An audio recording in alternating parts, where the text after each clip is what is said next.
Good morning, everybody. BDL44 coming at you with another video. All right, so finally the season is here. We've been waiting all summer long. Los Angeles Lakers have been out of it since what, early April or something like that, when we got knocked off by the Denver Nuggets in the first round. Of course, we saw some ball in the summer with the Summer League and, of course, Olympics, where our superstars, Bron and AD, got Olympic gold. Congratulations to all those involved. Of course, preseason was played, had 2 wins out of 5, 2 spectacular wins where 2 rookies came roaring back and got us big victories there on the road in Milwaukee and Phoenix, respectively. Got to give credit to Quincy Olivari, who did it in Milwaukee.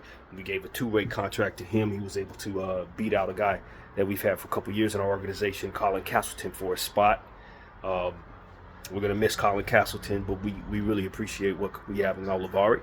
And, of course, our 17th overall pick in the draft that we picked up in the first round, Dalton Knecht, had 35 points, I think 8 threes in that game. He just really showed exactly what type of impact he can make right away as a 4-year rookie out of Tennessee. So, of course, we made history. Also in the draft, we picked up Bronny James. That is the son, of course, of LeBron James. And we're going to be giving him opportunities to see if he can make an impact early. I do believe he'll be with the regular squad some of the season. I do think he'll get some time in the G League, but his contract does not require that he do. So we will see Bronny James for certain. And we picked up guys in the off season as well. A gentleman by the name of Amel Traore, who's going to play some ball for us at the power forward position this season, also on a 2-way contract. And we have Christian Koloko. We picked up a guy who's had some serious health issues over the last couple of years, but really started his career off on a positive note with the Toronto Raptors. We are awaiting him being cleared after some breakthroughs on his circumstances. And he signed with the Lakers on a 2-way deal as well. So we will be boosting our center position with him. So that's the new stuff that we have. We didn't make any real moves in the offseason. A lot of people were upset about that. But we have multiple contracts that we signed over the last several years that gave us players that will ultimately be on for several years. So the turnover wasn't necessary when you have most of your players on a contract. So that's kind of what the situation is, for better or for worse. Of course, we hired J.J. Redick as our new head coach after some movement back and forth, trying to figure out if we would either get him or the guy out of UConn, whose name's not coming to mind at the moment. He chose to stay in school, and as a result, JJ was available to us. We hired him. Fresh, no coaching experience, but has done a really good job in the preseason of getting everybody on board with a system that works for them, and hopefully we can start implementing his new changes to this old roster. So that's where we're at, man. This is day 1. Of course, we've had some preseason games. We've been following it on this channel. But this is the beginning of the real thing. This is when the games start to count. This is when everybody starts understanding who is really serious about winning. Because at the end of the day, in the preseason, a lot of times you're going to bench a lot of your most important players and experiment and do things you're not expected to do in the regular season. So this is the beginning. 1 of 81 or 83, depending on if you win the in-season tournament or not. Used to be 82 games. We're not there anymore with that. They've shaved the game off with the presence of the in-season tournament, which should be beginning probably within a month from now. So we got a game finally at home after our building has been renovated throughout the course of the preseason. We're the only team in the league, if I'm not mistaken, that hasn't played in their own building. Even the Clippers opened their building in the preseason. We did not. We had all of our games on the road. So now we get to see what it looks like to be a Crypto.com arena in this uniform this year with these players. And we got the Minnesota Timberwolves, the same team that we saw at the beginning of the preseason, who did, do a number on our bench unit and some of the guys that we used out there. I don't believe Bron played in that game. But, we got the chance to see what they have, minus Julius Randle, who will be available tonight, that made history, I guess you could say, being trading Karl Anthony Towns to the Knicks, and they got back Julius in Minnesota, and of course Dante DiVincenzo, of whom we'll also see.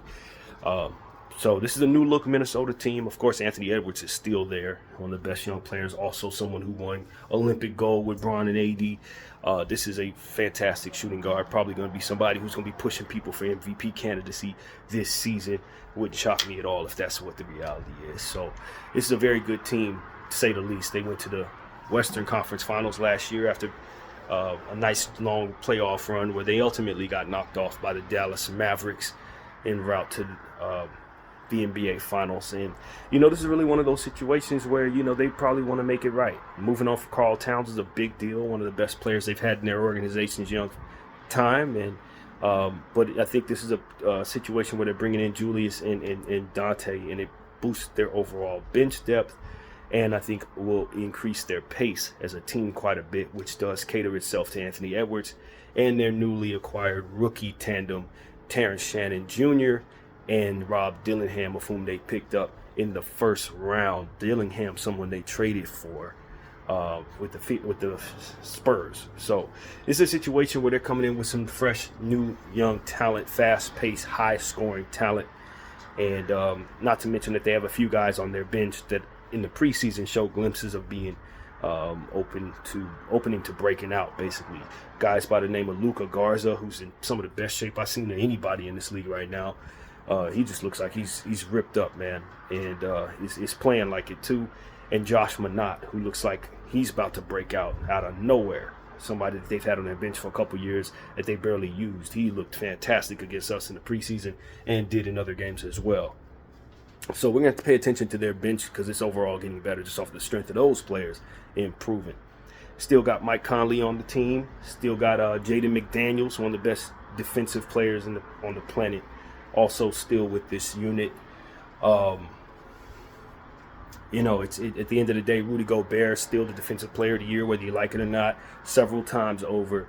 And is heralded as one of the best defensive players on the planet. So we're going to have to deal with him as well, making life hard in the paint. So, with us being down a few bigs still, as we're awaiting Koloko, Christian Wood, and of course Vanderbilt's return, we're a little short to be going up against this particular team. Julius Randle is going to push people around. They got a lot of guys in the front court that are going to give us trouble. Of course, you got to deal with Naz Reid as well. We never lose sight of that because Naz Reid tends to play great against us, specifically every single time we see him. So, this is going to be a tough matchup. The Minnesota Timberwolves are coming off a 3-game losing streak in the summer, in the preseason. I don't know that they played all their guys. I didn't really do too much homework on those games. But, it is what it is. Of course, we're coming off one of the most historically horrible losses in our franchise history. We lost by 58 points, but we played all of the people on the back of the bench and none of our starters played none of our real rotational talent. So it just came with the territory, but we did get a chance to see Bronny James play pretty well, and Quincy Olivari punched his ticket as our choice for a two-way player. So, it did serve its purpose, but it was not pretty. But I don't think it counts against the overall scheme of our stats and what we would expect from our team in any way, shape, or form. So, this is where we're at, man. Minnesota tonight. The game starts at 7 Pacific, 10 p.m. Eastern. The Lakers will be wearing their yellow home uniforms, while the Minnesota Timberwolves will be wearing their traditional whites as well on our floor. And, it's one of those situations where I just think that it's going to be a fill-out process for both of these teams because even though they did play some preseason games, there's still some newness to incorporate on both sides. For us, coaching. For them, two big-time pieces in Julius Randle and Dante DiVincenzo, not to mention the two rookies, Terrence Shannon and, of course, Rob Dillingham, dealing with the shifts. So it's going to be interesting to watch these teams. We only see them 3 times this year. I don't know if that would count in the, we'd probably, if for some reason something happens in the play-in season tournament where we see them in the playoffs or something like that, that would not count against that. That happened last year with one of the teams that we saw where we only had them scheduled twice, and then we saw them in the championship, the Pacers. So, they don't count those games in this way of doing things. But if all things remain equal, we only see them 3 times. And most of us know that if we play Western Conference teams, most of the time you're playing them 4 times. In the East, we'll play the East 4 times as well. So, this is what it is, man. We got a home game here to start the season. We would love for it to be a ring ceremony for ourselves, but needless to say, that wasn't our fate. But when Bron and AD is on the team, you're always looking for an opportunity to be a contender, and I think this year is no exception, especially with the way that we see AD looking in the preseason, the type of conditioning he's in, and the way that we're utilizing him a bit more, getting him the ball significantly earlier, and his touches for shooting the ball specifically under JJ Redick seems to be more of an emphasis to be done. So I'm excited about AD's prospects of having a hell of a season this year. Obviously, LeBron James going into year 22. I don't doubt that he looks great right now. It's just a matter of how much can his body handle as he continues to go forward. And, are we going to systematically scale back some of his usage and start to divvy that more toward AD? And maybe even more incorporate a guy like Dalton Knecht, of whom I think can be a player that can be considered a star someday if he stays on the trajectory he looks like right now going forward. So we do have, excuse me, Rui Hachimura coming back. Also a fantastic scorer, big body. We want him to have a good season this year. Austin Reeves, of course, we talk about a lot. Had a little bit of a shooting slump last year. Hopefully he comes back strong this year. Started the preseason with a little bit of a slump, but ended it doing pretty well with 18 points and 8 rebounds, I believe it was, against the Phoenix Suns. I think that's how that went. So, we're working. I think our bench unit could use a lot of work, but we do have some talented guys on there. Gabe Vincent had a really good preseason, which is encouraging for our team. So, we're moving along. We could afford to get our guys back, but at the end of the day, our team really doesn't look complete until we're fully healthy. And the Minnesota Timberwolves are most definitely 100%, having no injuries to report. But of course, as we already mentioned, we got the 3 guys out. So, yeah, you can only assess your team as much as what it is that you have. And when you get all your pieces back, it can, shift some people around. So we're just going to work with what we have. We'll be a small ball team, as we know. Minnesota has some very strong small ball lineups to match up with us if they decide to go that route. Or they can just outsize us if they like to with Luka Garza and, Rudy Gobert and all those bigs they have. So we got to try to crash the glass, if I can say that tonight. We're going to have to get the boards tonight on both sides and really be intentional on out-rebounding those guys. And it's going to be a task because they just simply have the size to do so, and their guards rebound pretty well as well. So, yeah, it's going to be tough, man. It's going to be tough. This isn't the greatest matchup for the Lakers to start the season. Not at all, especially since we've lost so many home openers in a row. I don't think the Lakers have won a home opener in like 8 years or something crazy like that. So hopefully we can get this one, but I'd be lying if I said that we, on paper, look like a better team than Minnesota today. I don't think so. Not in my opinion. But the ball still has to be tossed into the air. We have 2 of the best players in the world. We know that they have Anthony Edwards, one of the best players in the world as well, along with a fleet of other guys to throw at us.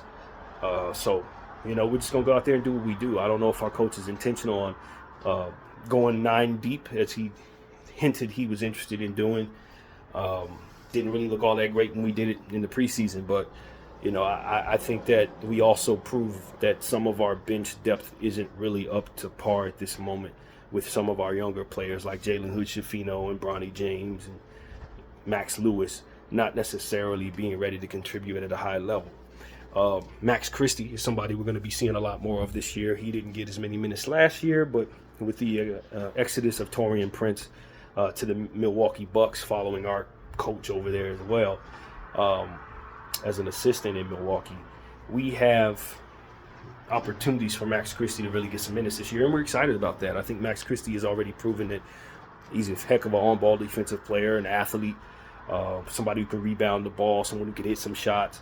He still has some things to work on. Of course, it's going to be him thrusted into a role that maybe he might not be ready for based on how much focus has been placed on his development on court. But we're going to give him the role anyway and hope for the best. That's what I see there. And, I'm excited about what Max Christie can contribute to our overall perimeter defense, which was a little bit of a problem for us, and our transition defense, which is proven in the preseason to still be a problem for us. So, we're going to enjoy seeing Max grow up. It's going to be some ups and downs, I believe, but ultimately we're very excited about what he can do for us on both sides of the floor. So, yeah, man, that's what it is, man. Our center position's a little thin outside of AD. I know we might be trying to move AD to the 4 a little bit, so you may see a little Jackson Hayes at the center position next to Anthony Davis. Coach has been using Jackson Hayes a bit more. We haven't loved what we've seen for the most part, but he does crash the glass pretty good. And so hopefully we have a good season out of Jackson Hayes at the center position. Of course, now we've shaved off Castleton, so he won't be an option at the center position. So it's going to be, even more incumbent on Jackson making great on his minutes. And, of course, AD still playing some center, which I know he's expected to not love, but is used to doing on this team. So it is what it is, man. Hopefully we can get Koloko in here rather quickly. I don't know if he'll be cleared tonight. That would be a heck of a blessing if we could get that from the NBA. I don't know if he's ready, but we need him, to say the least. And hopefully Christian Wood is not too far away as well. And then we'll really have our center position kind of in a place where AD can play a little more forward and sit a little more if necessary, etc. So that's really what it's about, man. We want to keep AD healthy.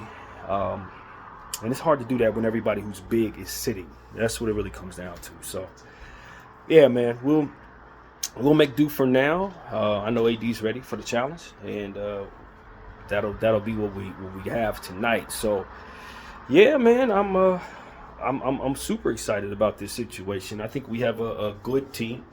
Guys are gonna have to play a little beyond themselves in order for us to be a contender, but I don't see why young players can't play at a higher level as they continue to get better anyway. So that might be a reasonable thing to consider when talking about guys who have been underdeveloped starting to get a little more experience. So we'll see. I mean, if Bron and AD are on your team, you got a chance, and that's really what we want. It's just a fighter's chance, and to develop our young guys and hopefully turn some of those guys who are younger into players that can contribute this season. That's a real goal. Turn the JHSs and Max Lewis's and Bronny James into players that you can trust, given some real minutes in the NBA by the start of next season. So that's what I want to see. My expectations are not championship or anything super high. Make the play-in tournament probably, or hopefully get in the top 6 if we can. That would be best case scenario in my opinion. Have a playoff spot outright, and try to just see what we can do when we get there. Try to be as healthy as possible. That's really what it's about. Staying healthy every night should be an emphasis for this team, for any team, but especially a team that's been dealing with injuries over and over again for like 4 years straight. So this is really what it is, man. Los Angeles Lakers against the Minnesota Timberwolves. Obviously there's no homework to have been done other than the preseason, for which didn't really tell us a whole lot about the Minnesota Timberwolves. And we know that they have some newness to work through. Julius Randle just got back. They didn't have him at the beginning of the preseason, as already said. So hopefully that newness can kind of help us with them not necessarily knowing one another as well as they need to. And, it's going to be a hard-fought battle tonight. And I know we have a long schedule ahead. So hopefully we can get on the right side of it and get out of this thing healthy and get a win, man. That's really what it's about. I'm super excited. I'm so glad the Lakers are back. It's been a good summer, but it's nothing like NBA season going on. So all of that stuff, set your fantasy lineups. If you're a fantasy basketball player like myself, this is our time of the year as well. So, welcome back, everybody. Of course, I'm going to have pre-game videos for every game ahead. We're going to do homework. We're going to talk about it at halftime, even though those videos usually get uploaded later on. And, of course, I'll have something at the end of each and every game, so long as I'm able to watch it. And if I'm not, I'll likely let you know well ahead of time if possible. But I usually make every game. So that's really what it is, man. Have a great season, LA Lakers. Let's stay healthy beyond all else. Congratulations, everybody. LeBron James, year 22. That's unbelievable. Let's go out there and rock, man. BDL 44. I thank y'all for watching. I'm out.